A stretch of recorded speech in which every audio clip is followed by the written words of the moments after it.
Halo para penggemar dan pecinta fisika, pada video kali ini saya akan bahas soal yang berkaitan dengan mekanika, tepatnya bab rotasi benda tegar. Ini ada suatu soal yang sangat menarik. Suatu sistem mekanik terdiri dari sebuah katroka berbentuk silinder pejal seragam bermasa M besar dan berjari-jari D. Tali ringan, pegas ringan, baloknya juga ringan, bermasa M ya.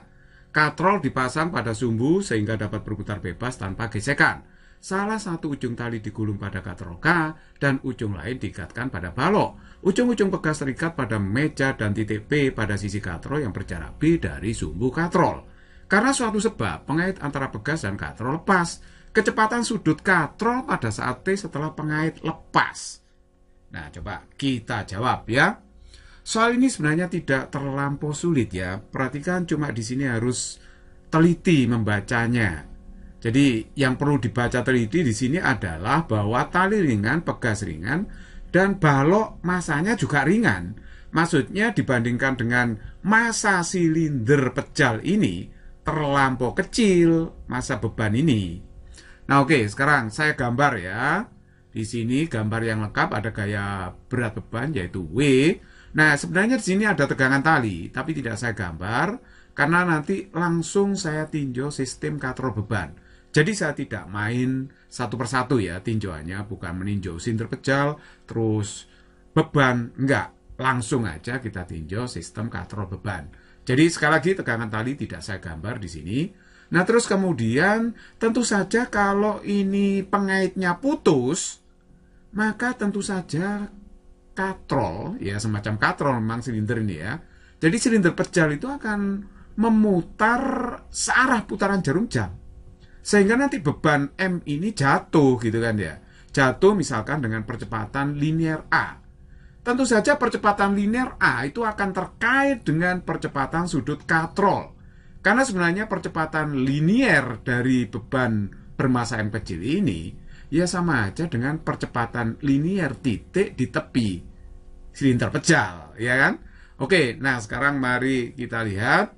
Kita cari dulu berapa percepatan dari beban ini. Kita pakai rumus apa? Nah, karena kita tinjau sistem katrol beban setelah tali putus, maka akan berlaku bahwa percepatan linear beban itu adalah sama dengan sigma F per sigma M.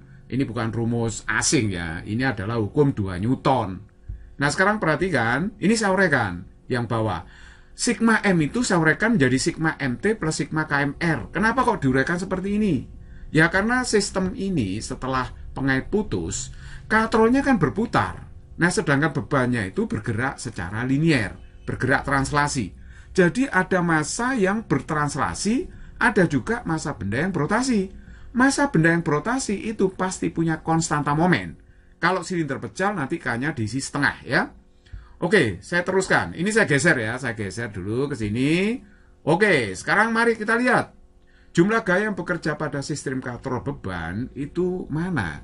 Yang jelas adalah gaya berat dari beban M kecil ini.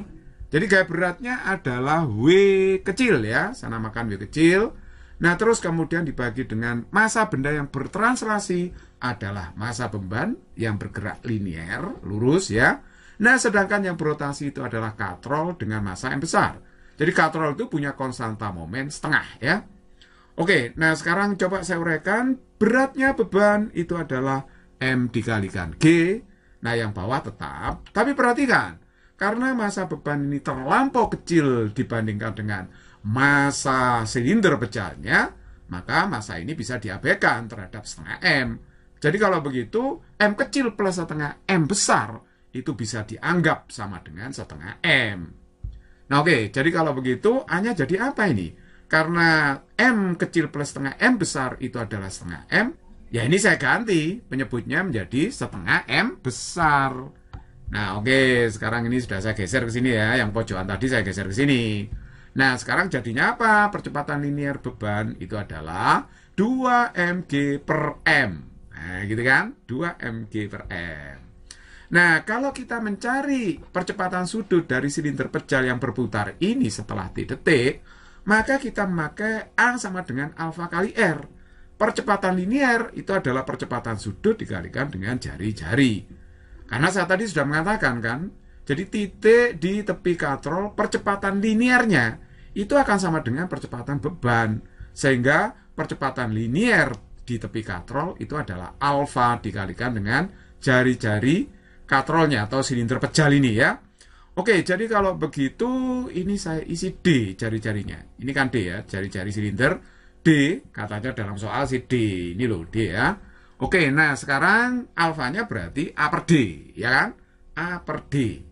Nah, sekarang saya masukkan A-nya. A-nya kan tadi 2mg per M besar. Jadi dibagi D, akhirnya dapat 2M kecil kali G per M besar kali D. Oke, nah alfanya sudah ketemu. Nah ini kan alfanya ini bersifat konstan, bukan merupakan fungsi waktu. Jadi dia bergerak secara GMBB. Jadi gerak melingkar berupa beraturan. Kecepatan sudut pada T detik itu kan omega 0 plus alfa T rumusnya ya. Nah, kalau problem linear kan VT sama dengan VO plus AT. Jadi V-nya diganti omega, A-nya diganti alfa gitu ya. Jadinya rumusnya omega T sama dengan omega 0 plus alfa kali T. Omega 0-nya itu 0 karena dari keadaan diam di sini ya. Begitu lepas kan diam sejenak terus baru berputar ya kan. Jadi omega 0-nya itu 0. Nah, terus kemudian kita masukkan percepatan sudutnya adalah 2mg per md. Lalu kita kalikan dengan T. Nah, akhirnya didapat 2mgt per md.